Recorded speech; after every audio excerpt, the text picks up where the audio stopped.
Dios les bendiga. En esta ocasión vamos a estudiar brevemente acerca del Imperio Medo-Persa. Imagínenlo como que si fuera un matrimonio por conveniencia o una gran empresa con dos socios, donde al principio uno manda, pero luego el otro se vuelve el jefe de todo. Hace más de 2500 años, en la región que hoy es el país de Irán, vivían estas dos naciones. Los medos al norte, que vivían en las montañas, eran un pueblo rico, muy organizado, con un ejército poderoso, tenían grandes ciudades como la capital Ecbátana. Ellos eran los jefes de la región en ese momento. Y los persas al sur, que vivían en una zona más baja, más desértica, eran tribus dedicadas al pastoreo, eran vasallos de los medos. Y eso significa que los persas no eran libres, porque tenían que obedecer al rey de los medos, pagarle impuestos todos los años. Y todo esto cambia cuando apareció el famoso rey Ciro el Grande. Su papá era el líder de los persas, pero su mamá era la princesa de los medos, que era hija del rey de Media. Entonces Ciro tenía sangre de los dos pueblos. En el año 550 a.C., Ciro se cansó de que los medos pisotearan a los persas. ¿Y qué hace él? Armó un ejército con la gente del sur, se rebeló contra su propio abuelo, el rey medo Astiages, y Ciro ganó la guerra. Pero en lugar de destruir a los medos, les perdona la vida y los invitó a gobernar juntos. Entonces los medos aceptaron, no se volvieron esclavos, sus nobles siguieron siendo ricos, sus generales siguieron dirigiendo ejércitos y la cultura de ambos pueblos se mezcló. Por eso es que para el resto del mundo ellos eran un solo bloque, el imperio medo-persa. En la Biblia vemos esta unión. Daniel 6, versículo 8. Ahora, oh rey, confirma el edicto y fírmalo para que no pueda ser revocado conforme a la ley de Media y de Persia, la cual no puede ser abrogada. La ley no era solo persa, pertenecía a ambos pueblos asociados. Y ustedes recuerdan también en Daniel capítulo 7, versículo 5, cuando se habla acerca de ese oso que se alzaba de un costado más que del otro. Ese oso es el imperio medo-persa, que se levantaba más de un lado porque, aunque eran socios, los persas siempre tuvieron más poder, más dinero, más control que los medos, y el rey supremo siempre era un persa. Gloria a Dios. En cuanto a lo de Ciro el Grande, la profecía más famosa sobre él es tan específica que lo llama por su propio nombre, incluso unos 150 o 200 años antes de que Ciro naciera, y detalla exactamente cómo conquistaría Babilonia y qué haría con los judíos. Y el profeta que registró aquello fue Isaías, que él lo detalló aproximadamente entre el 740 y el 680 a.C. Allí escribió aquella profecía de Ciro. Y Ciro conquistó Babilonia en el 539 a.C. y emitió su decreto en el 538 a.C. Veamos un texto bíblico. Isaías 44:28, que dice de Ciro: es mi pastor y cumplirá todo lo que quiero. Al decir a Jerusalén serás edificada y al templo serás fundado. Cuando Isaías escribió esto, Jerusalén estaba intacta. El templo de Salomón todavía estaba en pie y estaba funcionando. Y el imperio persa ni siquiera existía como potencia. ¿Y cuándo se cumple esto? 150 años después, o sea, un siglo y medio después, tras la destrucción de Jerusalén a manos de los babilonios, Ciro aparece en la historia. Él conquista el mundo y emite ese decreto que usa casi las mismas palabras que está en Esdras capítulo 1, versículo 2. Jehová, el Dios de los cielos, me ha dado todos los reinos de la tierra y me ha mandado que le edifique casa en Jerusalén que está en Judá. También en Isaías 45, versículo 1 y 2 dice así: Así dice Jehová a su ungido, a Ciro, al cual tomé yo por su mano derecha, para sujetar naciones delante de él, y desatar lomos de reyes, para abrir delante de él puertas, y las puertas no se cerrarán. Yo iré delante de ti, y enderezaré los lugares torcidos, quebrantaré puertas de bronce, y cerrojos de hierro haré pedazos.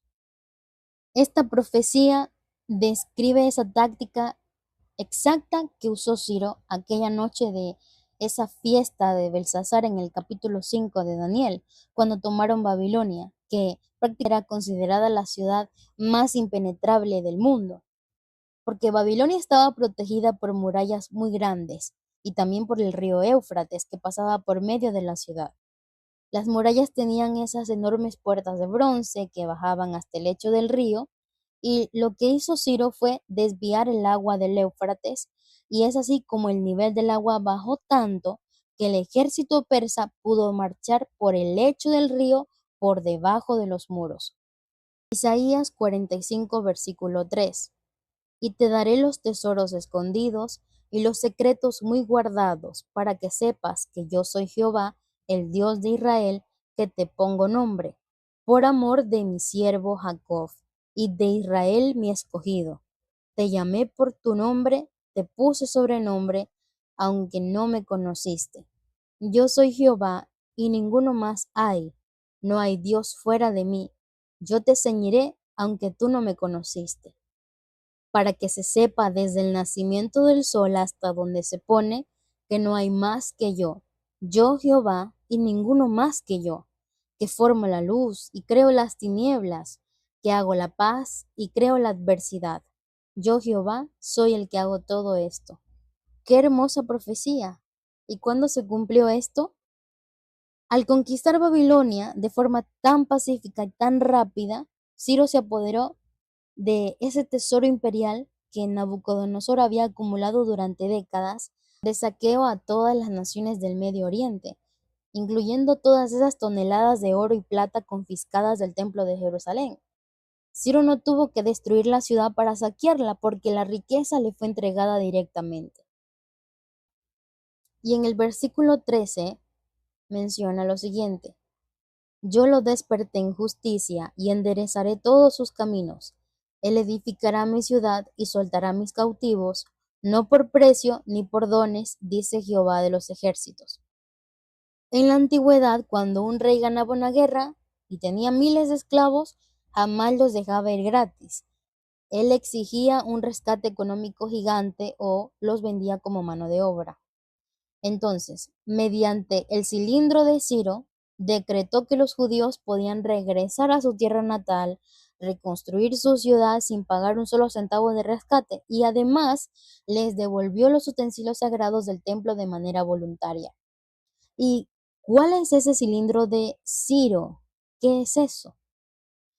Este cilindro de Ciro es un antiguo cilindro de arcilla que contenía una proclamación del rey persa Ciro el Grande tras conquistar Babilonia, y es considerado también como la primera declaración de los derechos humanos, porque allí constaba la liberación de esclavos, el derecho a elegir la propia religión, la igualdad racial, la restauración de los templos, y esto fue hallado en 1879 en las ruinas de Babilonia que queda en la actual Irak. Ahora, en cuanto al imperio medo-persa, ¿quién era Darío el Medo?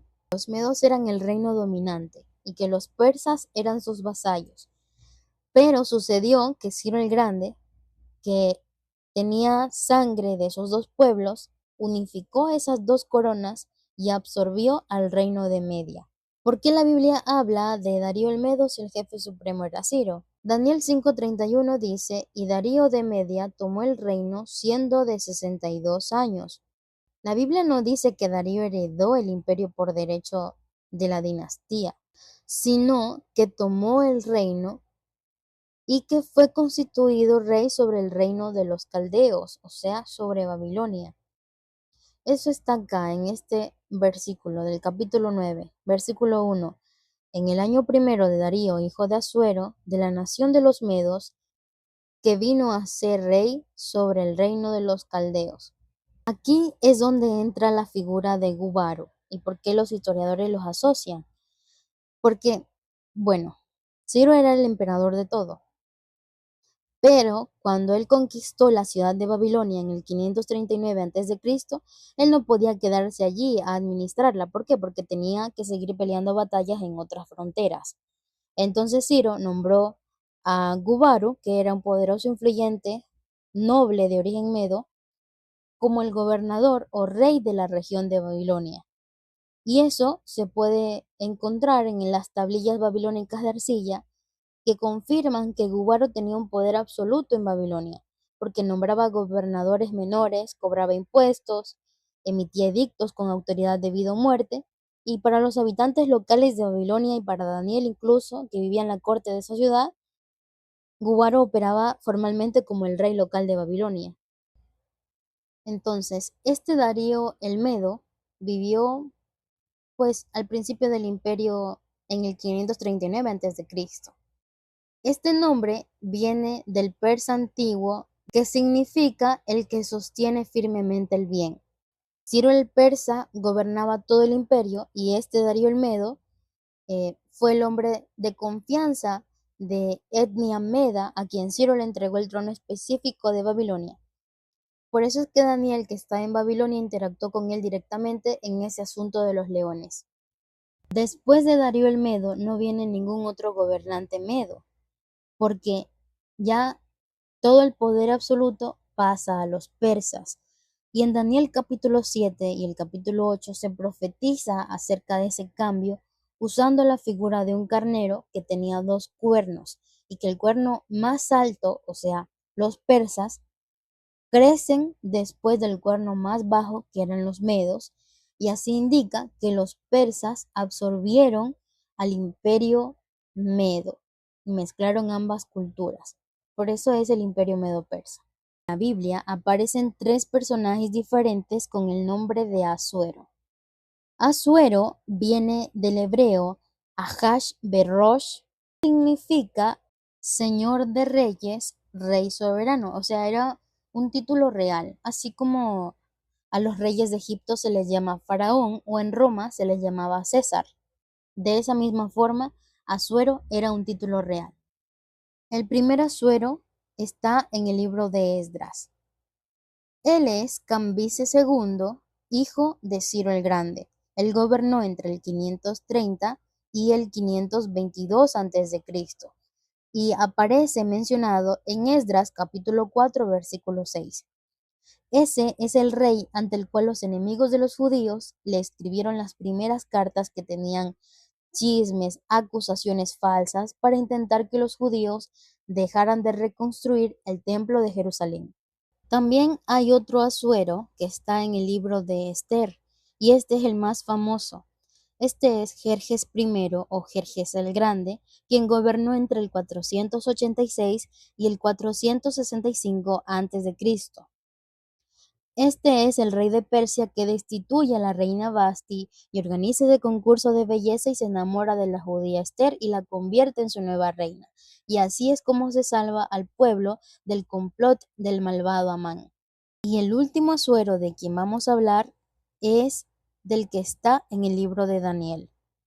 Este es el papá de Darío y se refiere al rey medo Siajares o Astiages y aparece mencionado en Daniel 9:1, donde el texto dice, en el año primero de Darío, hijo de Asuero, de la nación de los Medos. Aquí el nombre se usa simplemente para darnos el árbol genealógico de Darío el Medo, que es el rey del foso de los leones.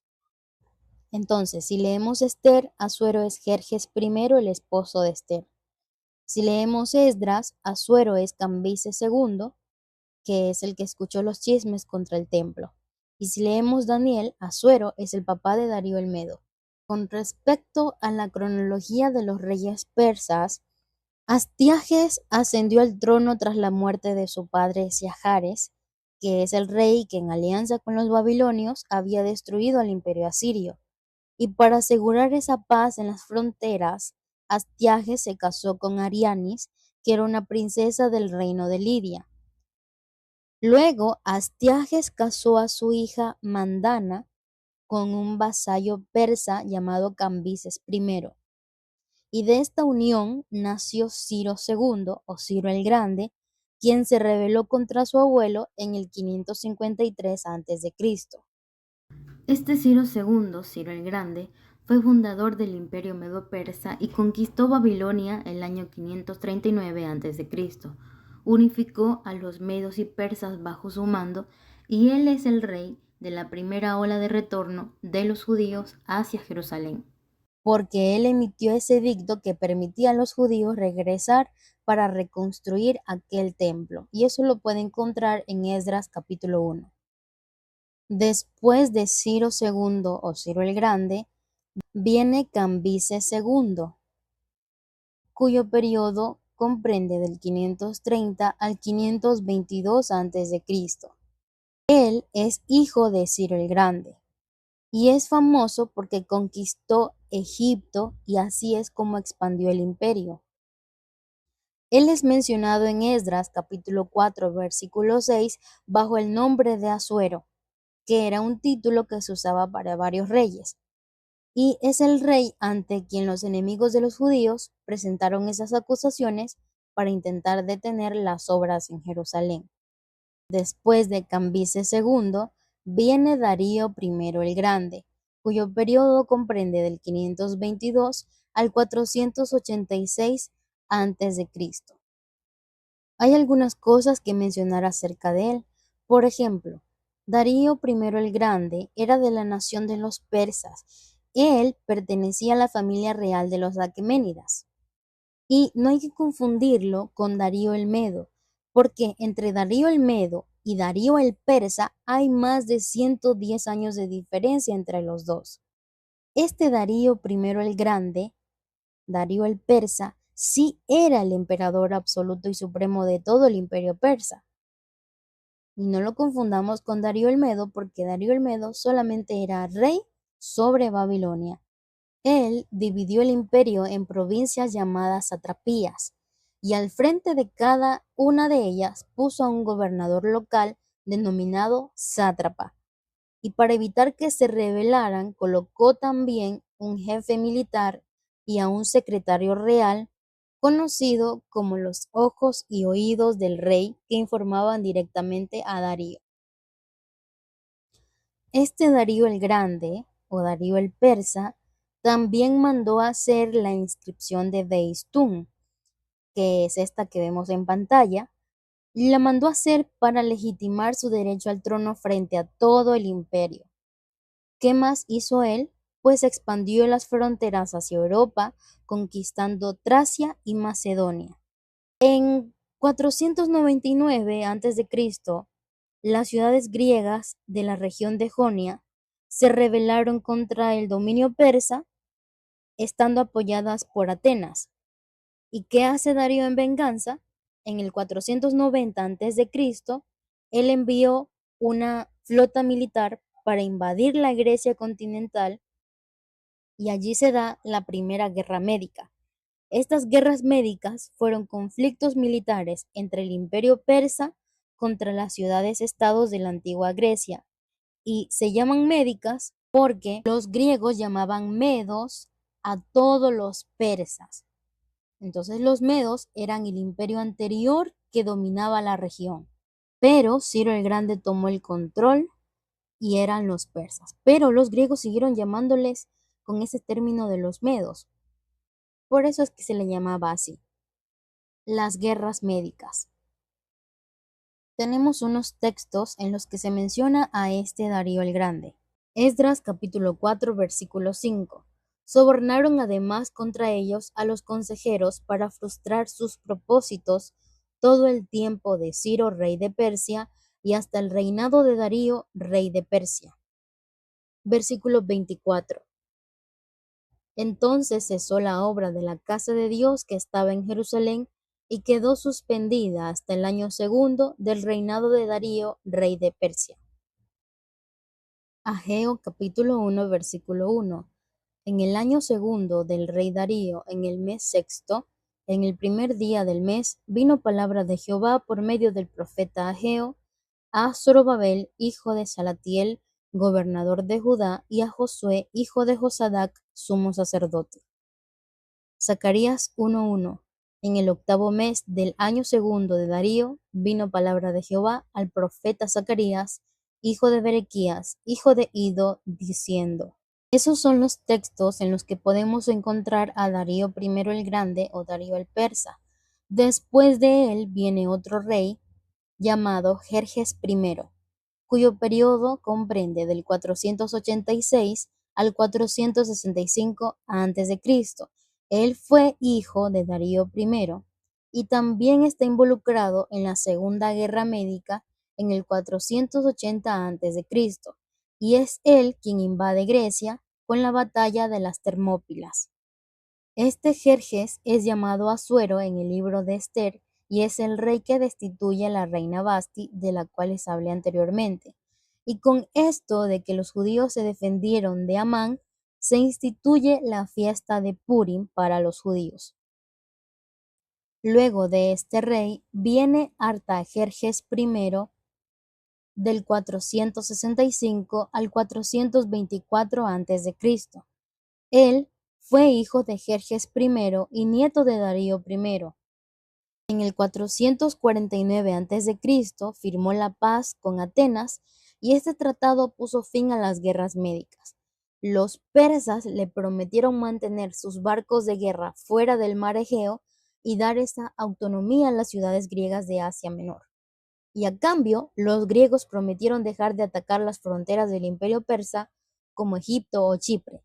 Y a partir de ahí, Artajerjes usó el oro persa para financiar secretamente a los enemigos de Atenas, como Esparta, logrando que los propios griegos se desgastaran entre ellos en guerras civiles, conocidas como la Guerra del Peloponeso. Este Artajerjes también es conocido como el rey de la segunda y la tercera ola de los judíos que retornan a Jerusalén, porque él autoriza el viaje del escriba Esdras con fondos reales, y lo podemos encontrar en el capítulo 7 del libro de Esdras. Y 13 años después le da permiso, madera y escolta militar a su copero personal Nehemías para que vaya a reconstruir las murallas de Jerusalén.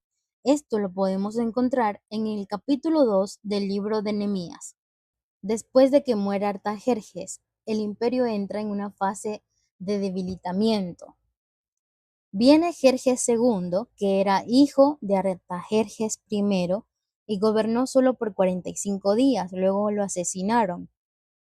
Sube al trono Sogdiano, que era el medio hermano, que lo asesinó, y solo gobernó 6 meses. Luego de eso viene Darío II, que logró quedarse en el trono tras ejecutar a Sogdiano y gobernó durante 19 años. Después aparece Artajerjes II, que gobernó durante 45 años. También está Artajerjes III, que era un rey despiadado y para asegurar el trono mandó a matar a todos sus familiares varones. Artajerjes IV gobernó solo 2 años y cuando se da el fin del imperio medo-persa, está gobernado por Darío III, quien asumió el trono en el año 336 a.C. Él no pertenecía a la línea directa, pero era de la familia real. Apenas Darío III subió al trono en Persia, había un joven de 20 años allá en el norte de Grecia, quien asumió el trono de Macedonia, llamado Alejandro Magno. Alejandro cruzó el Helesponto, invadió el imperio persa. Darío III y Alejandro Magno se enfrentaron en 3 batallas distintas: la batalla del Gránico, la batalla de los Isos y la batalla del Gaugamela. Y la derrota definitiva del imperio persa o del ejército persa fue en el 331 a.C. Darío III huyó hacia las provincias del este, intentando reunir un nuevo ejército, pero fue traicionado. Y en el año 330 a.C., con la muerte de Darío III y la quema de Persépolis, el imperio medo-persa llegó oficialmente a su fin y dando inicio al imperio helenístico de Alejandro Magno.